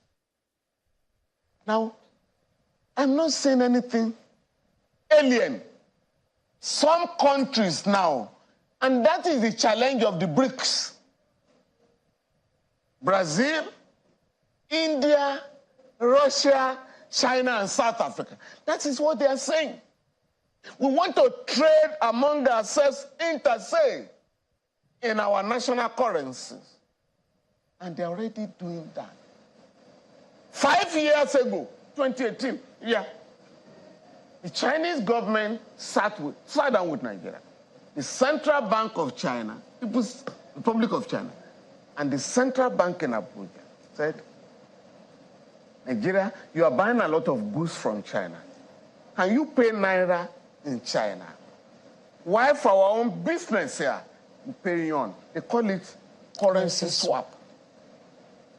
And about goods at about $2.5 billion, was earmarked for that currency swap. Again, recently, I had to write to the Central Bank because those traders who are going to China are still looking for dollars. What has happened to this arrangement? Because I confirm the IMF and World Bank told Mr. Emefiele, former suspended governor, don't allow this to succeed. So I wrote to the Central Bank under the Freedom of Information Act. Please, what has happened to the currency swap between Nigeria and China? We should have removed the burden on Nigerians looking for dollars. Central Bank has just written a letter to me. Oh, this process is still on. It's going to be renewed next year. But traders are not aware. So we are going to, through the media, let Nigerians know this process is on. What these governors, what our governors, through the National Economic Council should be doing, is to say, can we have this currency swap with countries that are ready to trade with Nigeria in naira? Let us have faith in our own national currency instead of looking for dollars. I've just told you, we were in Benin Republic last week. We didn't have to look for dollars. Well, Mr. Falana, there's another matter I'd like you to... Or naira. There's another matter I'd like you to weigh in on very quickly. The NNPCL Limited recently, just days ago, secured a 3 billion naira emergency crude repayment loan from Afrexim Bank as an intervention. Yes. Being a privatized company, is it within the purview of the NNPC to make that kind of intervention? No. The central bank has not been made to realize. And now I hope, now that we have an attorney general who will be inaugurated on Monday, is the NNPC Limited, a limited liability company. The government will have to be told the NNPC Limited is no longer a parastatal. So I've looked at the Petroleum Industry Act. I cannot find any provision that allows the NNPC to take a loan for the central bank. No. No. So the legality must stop in the interests of the country. And you know what they did? Mr. Emefiele, with the approval of President Buhari, without the approval of the National Assembly, too close from GMB and others to show up the naira because they were looking for dollars to the tune of about $7.5 billion, which has never been added to the loans of Nigeria. No, the Debt Management Office is not aware. The National Assembly is not aware that loans were being taken in 2006. I think that was when the governor of Anambra State now, Professor Charles Soludo, right? The central bank yanked off $7 billion from our foreign reserves and distributed to 14 banks. Again, I had to write to EFCC, please recover this fund. Oh, EFCC was afraid. So I wrote to another agency of the government, Presidential Panel on Asset Recovery. So they wrote to the central bank, oh yes, it is true, but we have forgiven the bank that took the money. I beg your pardon. Where have you got the powers? So please, we now have to let the government know that our country is in crisis. All right. How can we save the naira? All right, we'll dollarization. Okay, we'll be winding down now, but I see some are raising issues here, which looks like a joke. He says that Bode says he agrees with you, but we need to also check this, which we will. He says this morning, flight tickets from Akure to Abuja are listed in dollars. Yes. He says, please check. Well, we will check this. How can this be from Akure to Abuja? No, that's not possible. I travel that route. If anybody wants to take dollars from it, you know, some of the foreign airlines wanted to try it last year, and we told them it's illegal. Thou shall not do that, and they had to stop. So you cannot do that. So, nobody can. So if it's been done, it's done illegally. Illegally, any transaction in Nigeria shall be in naira. And people must insist.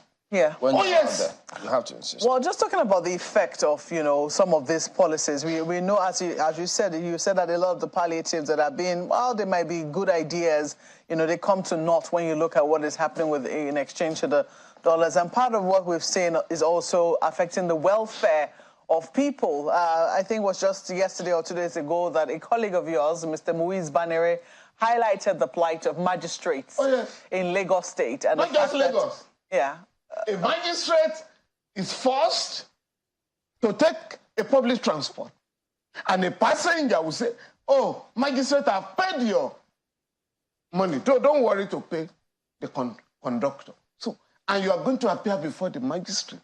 The magistrate is living in a house, rented apartment, and rents are increased because of the reverberating effect of the increase in pump price of petrol. So there are problems. But you see, the government is now being forced to abandon its neoliberal policies. We told them.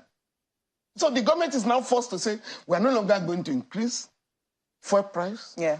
we are no longer going to do this and do that. Now, that means the government is now beginning to realize that their IMF-sponsored program, World Bank-sponsored program will pauperize the country and increase poverty. Well, we do not know how long they're putting that on hold for, because I know that they're also in talks with the NLC. But I think for a number of people, whilst people are saying, oh, people need to look for alternative sources of income, we do know that there are categories of people that cannot look for alternative sources of income. A lot of them will include these people in this case are magistrates, judges, people in the security sector, unless, of course, their spouses are able to also, and that's for those who are married. What about those who are not, or those who do not even have any intention of getting married? So do you think that there ought to be special consideration for this number of people? I do know that Mr. Muiz Baranire's article was, quite comprehensive in terms of what needs to be done with the situation of magistrates in Lagos. We saw in Cross River magistrates protesting. I sincerely hope that it doesn't get there. But do you think that there needs to be special consideration for this cadre of people who cannot do any other sort of business because of the nature of their work? You are talking of the elite. Those who, at the end of the month, will earn some money. 133 million Nigerians are living below starvation wage, according to the government. Now, that number has increased phenomenally. So, what I am saying, as long as you continue to dollarize the economy, whatever you pay, and I've made this, I've had discussion with the leaders of the trade unions, NSA and trade unions, TUC, whatever you ask as minimum wage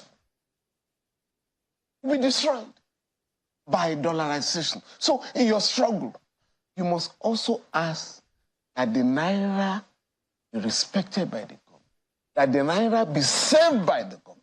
Because, I take out my car and I bought fuel. In a week's time, there is a problem in the international market. The price of oil goes up. The government will be compelled. Sorry, this is the landing cost.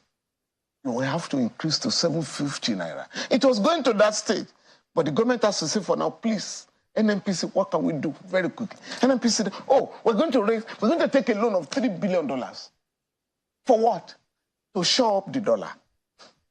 So, and for what are we using the dollar for?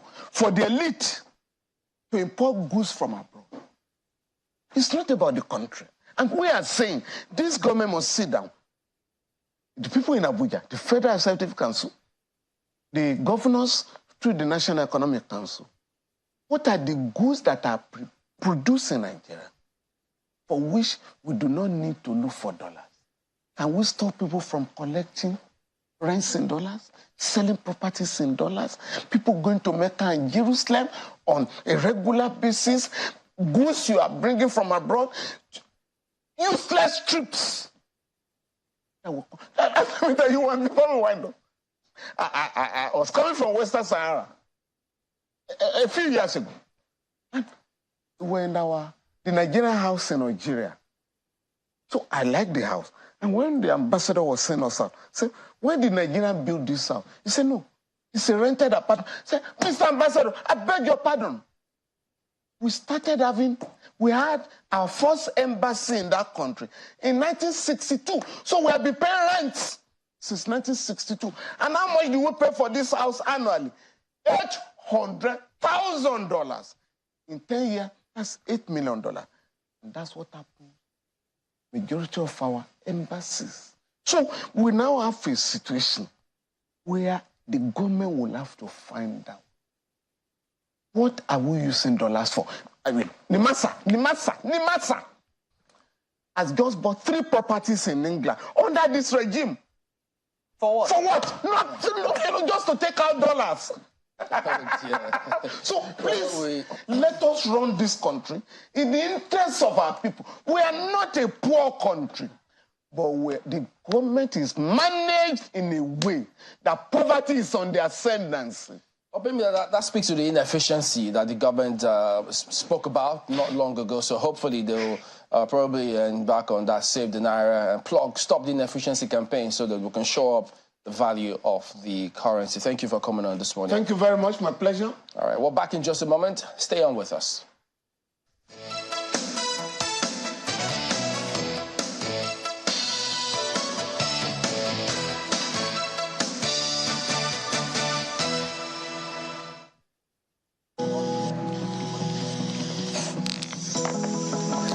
Confidence that only comes from knowing you are fully sorted, to show up for you just when you need a hand.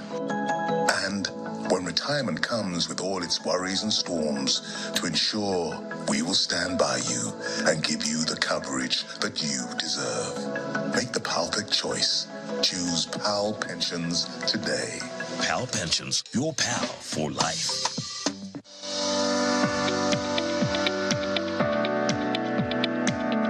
The Duchess International Hospital caters to every aspect of the family's health needs. A one-stop shop for maternity and child health services, emergency medicine and critical care, medical and surgical subspecialties, dental and eye care, and a range of other subspecialties and services, all available at a single location right here in the heart of Niger. And it really doesn't matter if you're paying out of pocket using your HMO or private insurance. We focus completely on providing that world-class affordable healthcare for all the family at all times.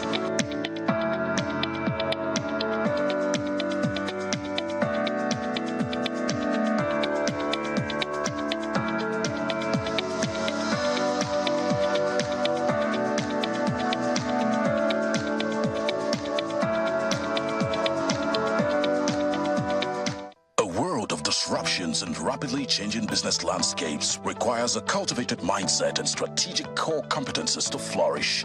Equip yourself to flourish with Texem UK's strategic leadership for success in a digital age. Leveraging Texem's tested and proven methodology and led by a distinguished faculty, Professor John Peters, Professor Paul Griffith, Ambassador Charles Crawford, and UK Member of Parliament Sir James Doddridge. The 4-day program holds on Doubletree by Hilton, London, from August 21st to 24th, 2023. Cost £4,469,750 naira after a 10% discount, covering study materials, 5 nights of hotel accommodation at Hilton, meals and certificate.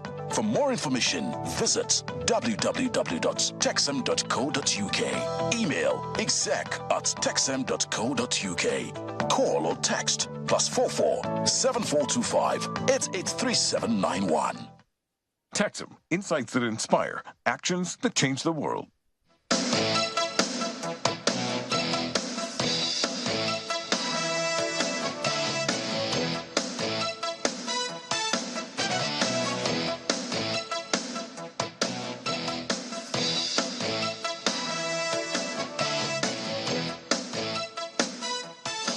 Okay, welcome back. Yes, we've seen Mr. Wale Smart. He's here with us this morning. Wale Smart Oyerinde is the DG Nigeria Employers Consultative Association, NECA. So, employers, not employees. Employers. Oh, dear. Oh, boy. Okay, where does that leave us? We're out of the equation. All right, thank you for coming on anyways. But thank you. The government has announced this measure to see how they could cushion the impacts of the subsidy removal on regular Nigerians. The states appear to be in the driver's seat driving this policy. Do you think this will be, what kind of impact do you see this having? Well, good morning once again, and thanks for having us. You know, I think good intention, but it still brings us back to the issue of framework. You know, how exactly will the 5 billion, how exactly will it be distributed? For what purpose exactly will the 5 billion be put to? You know, looking at where we were before now and what brought us to this point. You know, the first subsidy removal created a shock that snowballed into many other issues. Now, you cannot be complaining about the effect and feeding the cost. So for us to be, let's look at the first subsidy issue. The removal created increase in transport cost, you know, affected the purchasing power of an average Nigerian worker and the household as it were, and also create different kind of effects in the lives of an average individual. Now, whatever solution we are bringing, for us, refers to address the root cause of it. Will the 5 billion be used to mitigate the effect? The main issue of the fuel subsidy. Fuel is now hovering close to 600 in some places, close to 700 in some places. Now, will the amount that is being given to the state, will it be judiciously used in such a way that to actually impact the life of those that the government have selected to benefit from those funds? So for us, it's less of the amount, but what exactly is the framework that will be used, that the 5 billion will be used for? If you don't create a framework, if you don't create a path that 5 billion will trickle down to those that are supposed to get, then you will have created another system. And the thing is, the federal government cannot, because they say, look, we run a federal system. We can't force down the throat of states how they should do things. Well, you are the one giving them the money. Yeah, but grants, which they will pay back, some of them. And so, yes, they expect that the states will have proper framework. So now, aren't we already in a bind? Because we went ahead and removed the subsidy, but there's question about this same framework. Yeah. What is a credible database? How would you ensure that this gets to the very grassroots from then up to people who need it? I don't think you think we'll have this proper framework already. No, we don't. And those are part of the mistakes or the errors of the last administration. We have many schemes that were created by the past administration without verifiable data. And once you don't have credible data, then you are starting the whole project on a very faulty foundation. And once the citizenry are not aligned, or those projects have credibility issues, then you have set a system where the project is going to fail already. So without that issue, the data that was used for coming up with the poorest of the poor in Nigeria, it's already been contested, not only by labor but also by employers. How exactly do we arrive at that figure? We are touting 133 million Nigerians that are poorest of the poor, multidimensionally poor. How do we arrive? What are the parameters that we used in arriving at those figures? Are the parameters, are they transparent enough for us to know, look, this is actually the amount of persons that are actually poor or multidimensionally poor? And fundamentally, the issue remains the issue of data. Even the issue of fuel consumption, there was contention about how many liters exactly we are consuming. We have an issue where the former Chief of Customs went to the National Assembly to also contest the liters touted by NNPC as consumption per day. So if we don't get the data right, then we have created a system where people can always game the system. Do you think that, do you actually see proper intention from government across board to come up with data? I ask this because before we came up with this, the last system of elections, I know several parts are still in court. Yeah. States used to produce 3 million, 2-point-something million votes. When they introduced that system, then dropped drastically. And then you see similar things in several other sectors. And so some people actually wonder, if we actually come up with proper data, it will speak to the reality. I mean, we saw that too with fuel consumption. Yep. Now that subsidy is gone, look at the amount of cars on the roads. Dropped drastically. Absolutely. The consumption dropped drastically. That's a real figures. So many would then ask, do you see us actually coming up with that proper data? It's possible. If it's done somewhere else, and the people that have done it somewhere else, they are not angels. And for us, it trickles down from government. The intention, as your previous speaker said, it trickles down from the intention of government. If government is sincere with getting the data, and if other stakeholders are also focused in driving the conversation about this data, then we'll put the government under pressure, multidimensional pressure. It's not that difficult to get, if you allow me. It is not difficult to get the data. It's absolutely not difficult to get the data. But the intention and the desire to do it is probably what is lacking. Some will call it political will to do it. Because if you don't do it, you have created systems for yourself to also game the system that you're trying to protect. So data we create, it's more like a leveler for us, an equalizer. Once you have the data, you can deal with the issue of those that are poor.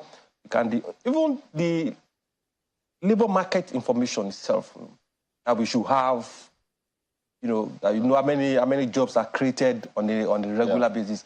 how many people are losing their jobs, how many people must have lost their job last month, what are the rate of new job creation. We don't have credible labor market information. As simple as that. Well, it's very interesting. I mean, especially looking at it from the angle of employment. But this is not the first attempt of the government to try and give some palliatives. This one, they're doing it through the states. From what we understand, some parts of it will be grants, other parts of it will be loans. But in the president's speech, which he had issued earlier, I mean, which he gave earlier, he had talked about the manufacturing sector. I imagine that the manufacturing sector is also captured under the Employers Association. Absolutely. So I don't know, when you talk about framework, have you been able to find out under what framework the federal government intends to spend its 75 billion naira, which it has spoken about, to 75 enterprises before now? You know, immediately the president announced those palliatives, those series of interventions. And one of the things we said first remains that we can't announce without putting an implementation structure in place. And for us, you have to have a Minister of Trade and Investment to manage the interface with the manufacturers. If you are buying 3,000 buses or 300,000 buses, you need a Minister for Transport to do that interface for us. If you are talking of the issue of the national minimum wage, we need a Minister for Labour to be on ground to midwife that process. Without those structures in place, they remain announcements, they remain intention. And fortunately, well, the ministers have been confirmed, portfolios confirmed, inauguration on Monday, as we had. And we're hoping that those ministers, once they are confirmed, once they go back to their ministries, then we should start implementation. As far as we are concerned, it's 75 billion, many other interventions, they remain pronouncements until we have that structure, because you need the ministers, you need the boards of agencies and agencies and parastatals. You need them on ground because they are the engine room that will drive that process. But without them on ground, they remain basically government's intention to do. That's quite telling, because the president gave this speech on the 31st of July. Yeah. This is midway, or, you know, we're already more than midway into August. And as a result of a lack of structure to implement this, it's been very difficult for anyone to really know how, you know, the president's plans were going to be actualized. Before now, you know, everybody was going to the villa with the president's advisors, you know, a series of advisors playing so many roles. But now you can't, everybody cannot, manufacturers, transporters, service providers, all of us can't be going to the center. It becomes overwhelming even for those around the president to work. So we need that structure. And the Minister of Finance also have to manage the disbursement of these funds. So without all those people in place, the permanent secretaries can absolutely do very little within the context of their role and their functions. Well, we know that employers are situated in states, apart, of course, from those who are right here in the Federal Capital Territory. Before this announcement by the governors, I mean, after their National Economic Council meeting, have you heard anything from any government that you would have said, okay, this is what we think the number of states too should be looking at implementing before the announcement of yesterday? Well, everybody was looking at the president, the federal government, waiting for pronouncement from the federal government. So you remember, and rightly so, that the states also, they are, most of them also, they go cap in hand to come to Abuja every month to collect allocation, which also compromises their ability to provide effective support to organized businesses. Maybe 1 or 2 or 3 states is creating that environment for organized businesses to survive. So it all boils down to the whole issue of are the state viable? Are the state creative enough? Or are the governments or the governors, are they creative enough to explore or to exploit the resources that they have, both natural and human resources? Do you think they are? You know, we have, there's no state you will go to in the country that you won't find one form of natural resources or the other. Nigerians have proved themselves out of this country. You know, people travel from Maiduguri to US, to UK, and they distinguish themselves very well. People travel from the west, from the north, and they distinguish themselves. Now, the question is, what is making them almost frustrated within this environment? It goes back to the system. So if the governor is not creating or is not exploiting those resources, and we're all comfortable because we have oil, and oil is already giving us, is creating another dynamics for us, because it's basically all our problems, you solve your problems through revenue from oil. You also create problem for yourself through the same issue of oil. So it becomes a cacophony of issues that you have to sit down and deal with. But those states are viable. We just need a focused government that will make those stakes maximize. I am extremely disturbed by the fact that you say that no state, or maybe just a handful of states, are holding any consultative meetings with employers of labor to find out what progress they can make and how they can make things easier. Because if the states which are closest to the businesses and closest to the people living in this state are not holding these meetings, is the federal government going to be meeting with every single business in Nigeria to find out how to help them? Those are the big issues we have to deal with. An average business in this environment is seen like a cash cow. You come, you set up your business, then rather than the government providing the enabling environment first for you to be sustainable, create jobs. The more you create jobs, the more you employ the locals of those communities. The more you employ, the more you generate revenue. The issue of personal income tax, you also make revenue from corporate tax. But most of them see organized businesses as a cash cow. So you start a business today, then you have agencies and quasi-agencies of the same state government coming to create serious bottleneck for such businesses. Yes, but the cow has to be alive for it to continue to give you milk. It has to be alive. Yes. But for many of them, it's so unfortunate that sometimes you wonder if they understand the concept of enterprise sustainability. Because everything, even national development, if you talk of GDP growth, talk of productivity, everything rests on sustainable enterprises. If you don't have sustainable enterprises, then you cannot develop. Well, let's get to Lagos. Yes, thank you, Chamberlain. The concern is across board, not just with employers, but also with labor, Mr. Oyerinde. I wonder if, state governors are having conversations with labor as well. And in that regard, there are some classes, in fact, quite a number of classes of Nigerians that are not represented in one form of government structure or agency, the informal sector, those who are daily earners. How can they be captured under this palliative regime? Maybe we should start with that before I follow up. Until we create the nexus and understand the nexus between all these variables, between the employer sustainability, between labor, and also between the average Nigerian, the household, those in the informal sector. Now, let's look at the palliatives or the wage negotiation, wage adjustment that is being championed by labor. If you apportion or you approve 1 million naira as wage adjustment for labor, and each worker is going home with 1 million naira per month. If you don't deal with the issue of the macroeconomy, if you don't deal with the issue of ease of doing business, as the wage is going up, the cost of production will most likely also be going up. So at a point, your increase in wages will be neutralized by the increased cost of living. On the flip side, if you create an environment where businesses are sustainable, where cost of doing business is reducing progressively, it will naturally bring down the cost of goods and services, which will also benefit the workers and also benefit the average Nigerians. The government said they have a data of 133 million Nigerians that are multidimensionally poor. We are hoping, we are seriously hoping that that list is credible enough to capture as many persons as possible. But beyond the issue of the sharing, I think what we should be looking at, as I mentioned earlier, is we got to this point because of the removal of fuel subsidy.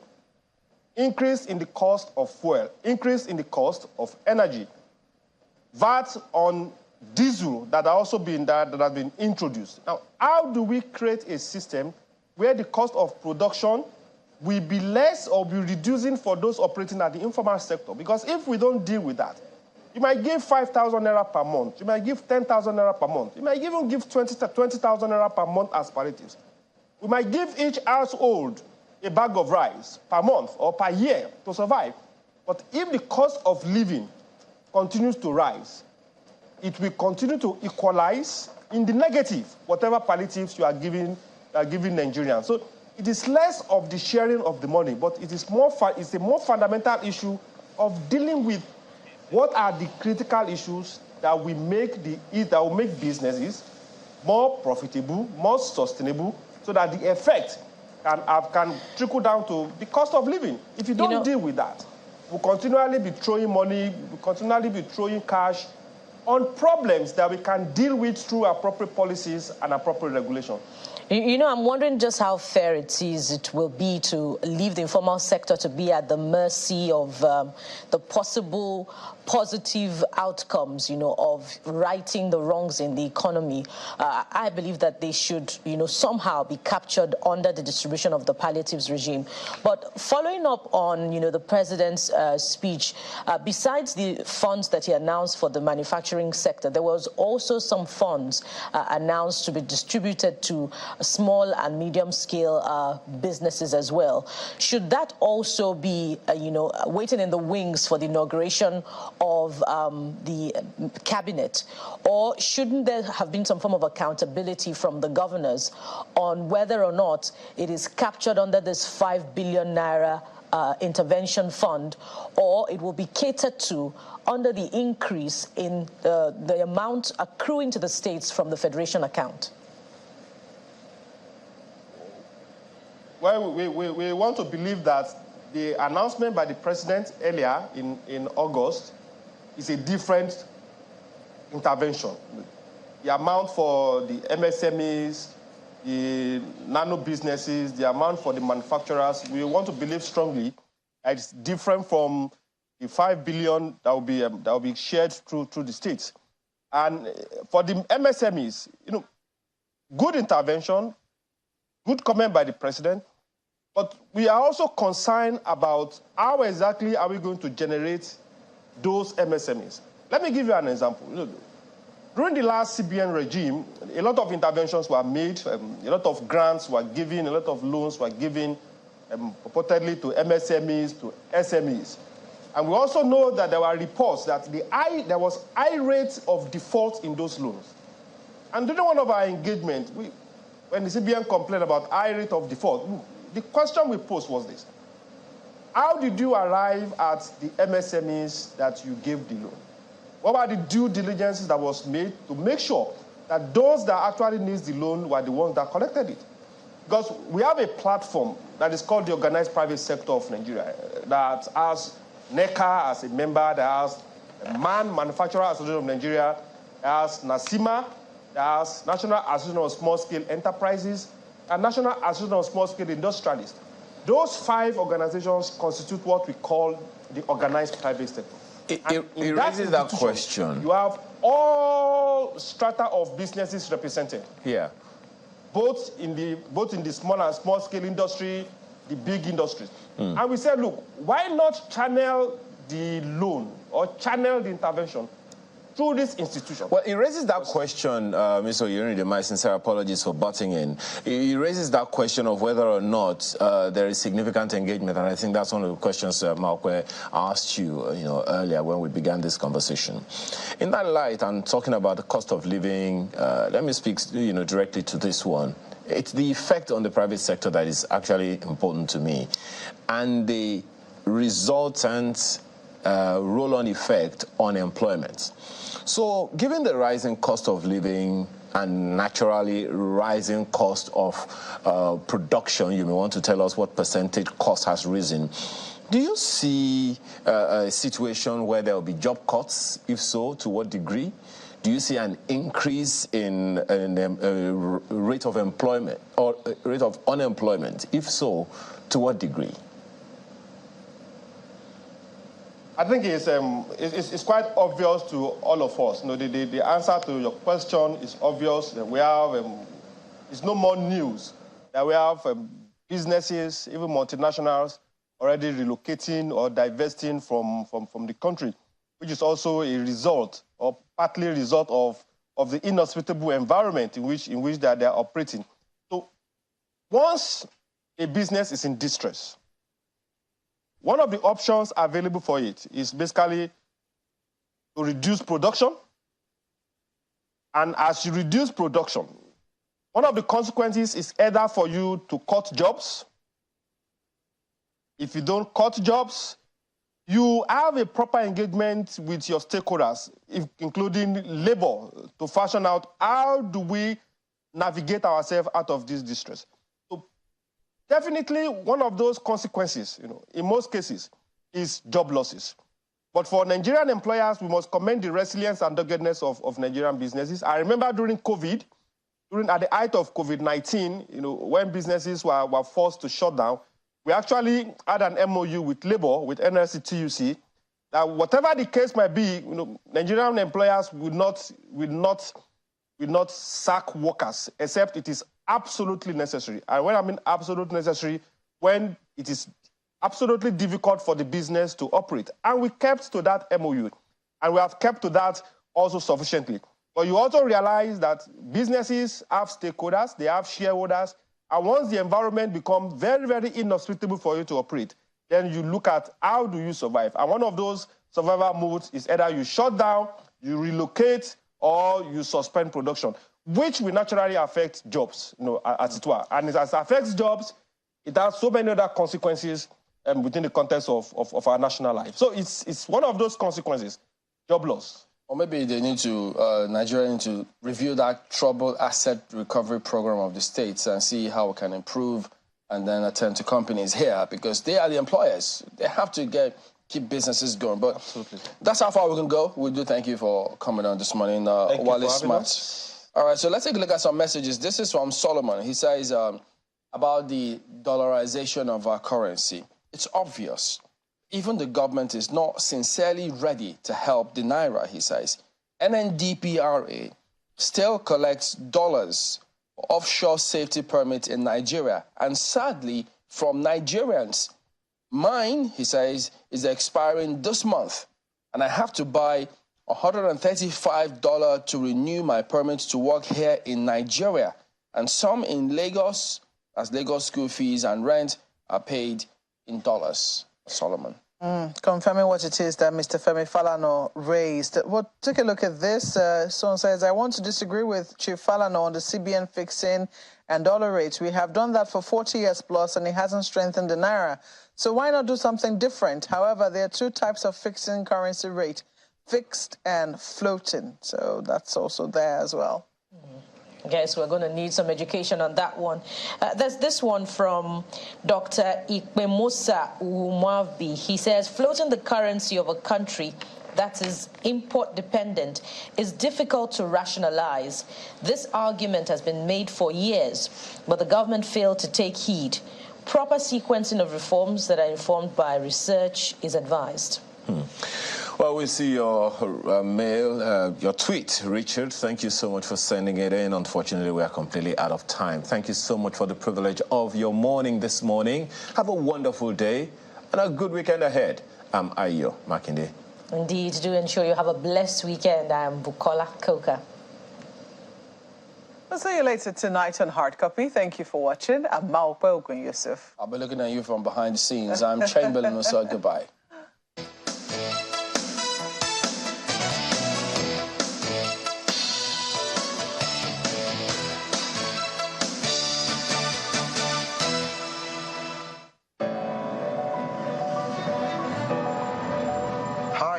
I'm part of ranking, and they don't call me world best for no reason. I only deal with the best, be it auto,